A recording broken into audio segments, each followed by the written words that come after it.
কাল থেকে শুরু হচ্ছে বিজেপির পরিবর্তন যাত্রা। একাধিক হেভিওয়েট নেতা তারা এই পরিবর্তন যাত্রায় সামিল হতে চলেছেন। রাজ্যে প্রচারের ঝড় তুলতে চাইছে গেরুয়া শিবির। আর এর পাশাপাশি এবার প্রার্থী তালিকাতেও থাকছে বড়সড় চমক। কি? জি24 এক্সক্লুসিভ।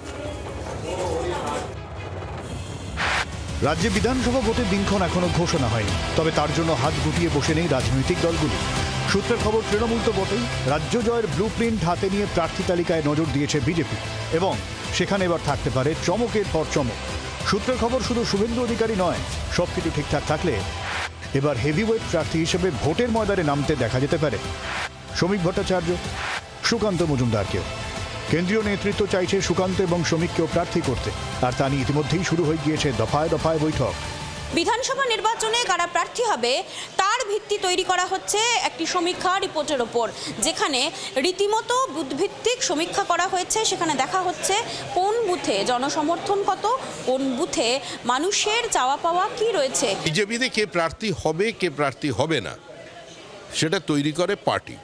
এখানে সভাপতি একটা বহুমানতা, নিমিত্ত মাত্র। ২৫০০-এরও বেশি অ্যাপ্লিকেশন পড়েছে ২৯৪টি সিটে।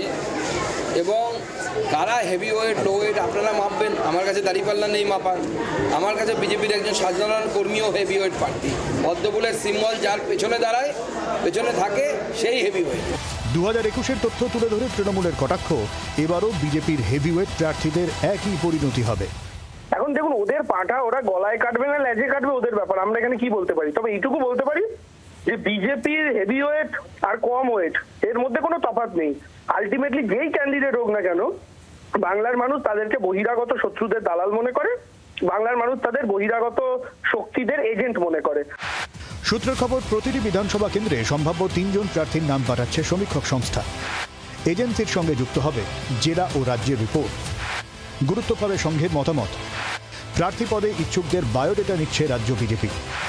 294টি কেন্দ্রের জন্য 1000-এর বেশি বায়োডেটা জমা পড়েছে। অন্য দল থেকে আসা ও তারকা মুখকে তালিকায় কম রাখতে হবে। পুরনো মুখের নাম বাদ যাওয়া বা আসন বদলের সম্ভাবনা রয়েছে। বেশি সংখ্যক আসনে পুরনো, পরিচিত ও বিতর্কহীন প্রার্থী দিতে চাইছে সংঘ।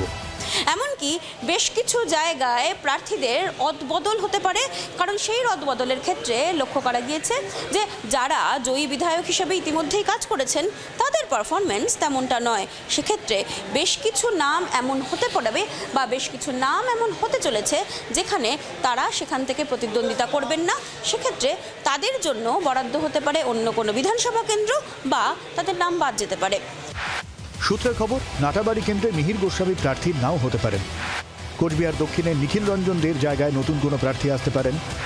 শীতলকুচি কেন্দ্রেও প্রার্থী পরিবর্তন হতে পারে। ফাঁসি দেওয়া আসনেও প্রার্থী বদল হতে পারে। ডাবগ্রাম ফুলবাড়িতে শিখা চট্টোপাধ্যায়ের বদলে প্রার্থী হতে পারেন রবীন্দ্রনাথ বসু। প্রার্থী বদল হতে পারে মালদার বেশ কিছু আসনে। শ্রীরূপা মিত্র চৌধুরীকে আর প্রার্থী করা হবে না। বহরমপুরে সুব্রত মৈত্র ফের প্রার্থী নাও হতে পারেন। সমস্তটাই কেন্দ্রীয় নেতৃত্বের একেবারে নখদর্পণে থাকছে এবং তাদের চূড়ান্ত শিলমোহর পাওয়ার পরেই খুব শীঘ্রই ঘোষণা করা হবে পদ্ম শিবিরের প্রার্থী তালিকা।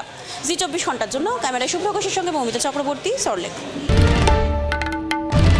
বাংলার আওয়াজ, বাঙালির আবেগ, জি24 ঘন্টা।